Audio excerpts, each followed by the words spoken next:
they're saying and keep themselves as a moving target so that they're not going to commit to truth, so that they will not be controlled, and that way they can control. For instance, racism. The left. What did they used to hate? They used to hate black people. If you go before the '60s, and the left was heavily against them. Now, it's popular within the left to hate white people. Whatever. The big thing is they couldn't care less. All they want is control, and they're going to go with what is convenient at the time and what helps advance that agenda. Well, and is it, since their arguments are always circular and, well, actually not circular, that implies there's some sort of directionality to it, their arguments just go round and round to wherever they want them to go. Does that mean that's their tactic for never losing? Because if they're never actually making a coherent argument, they can never be defeated because they just shift the ground. So is that how they always win? That's certainly their goal. Because they do always win.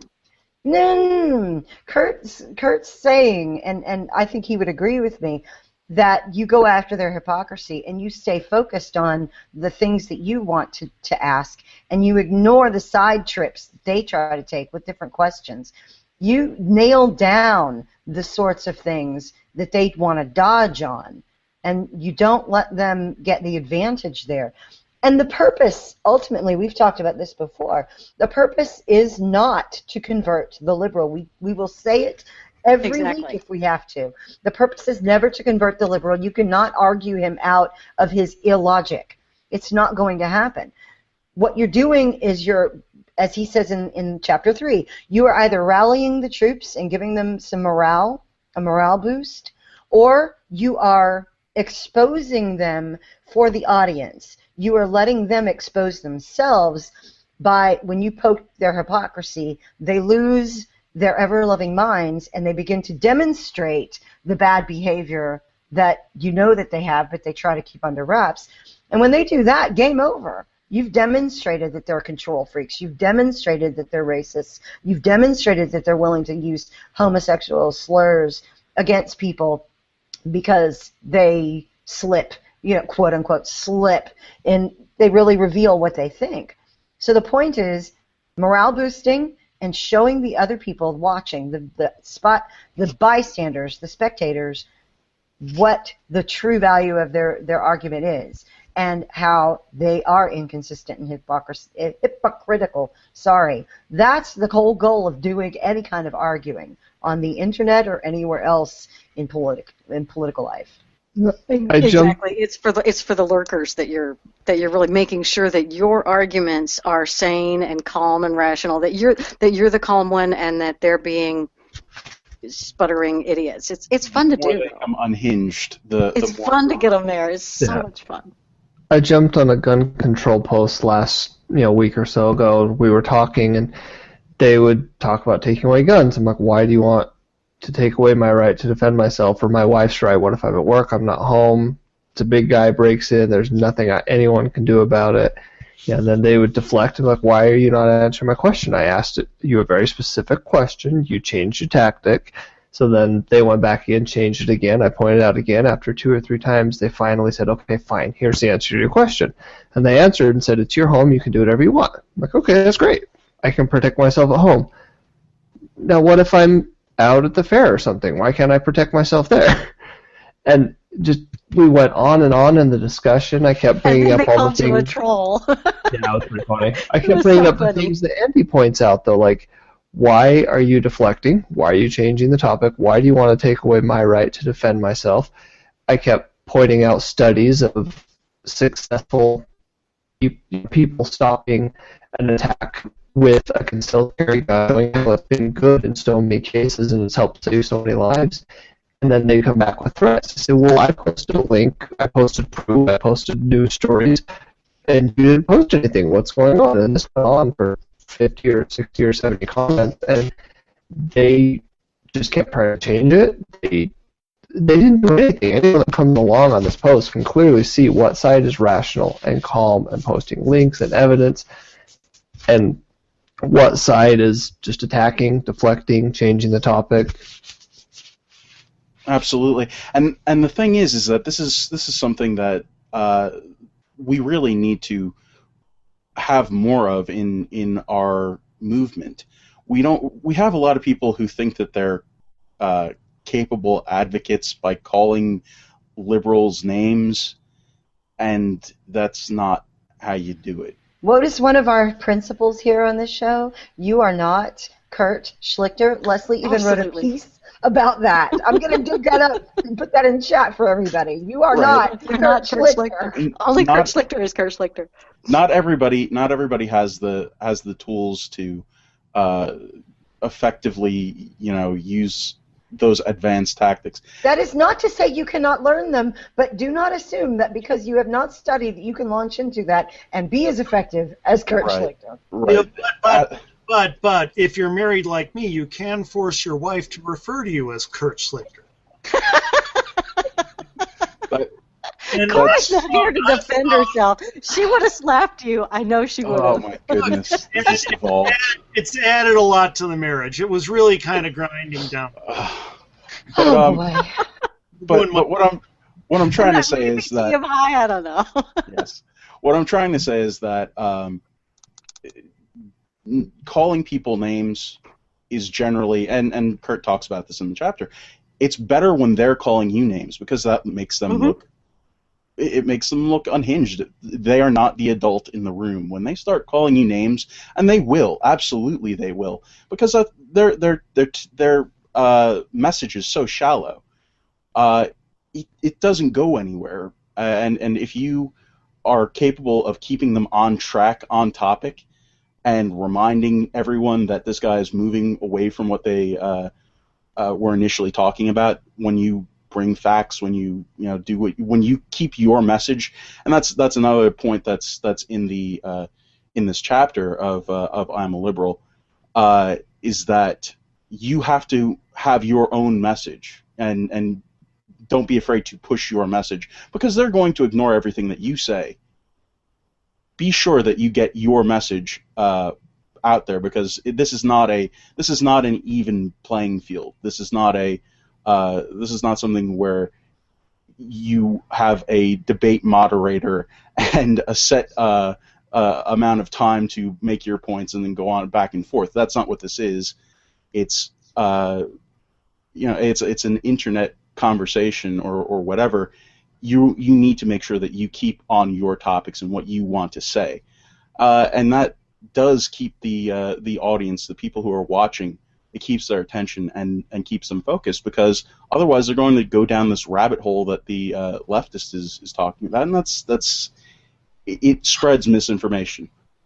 Well, and I think it all kind of cycles back to a couple of words that Kurt just said on the chat here, be the strong horse, and that phrase can work for so many things that we're talking about.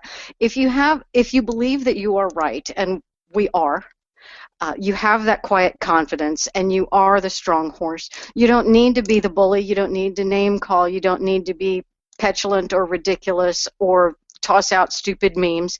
You just have the facts with you, and you have the good stories, and you have the good heart and the soul, and you are the strong horse, and people will follow you.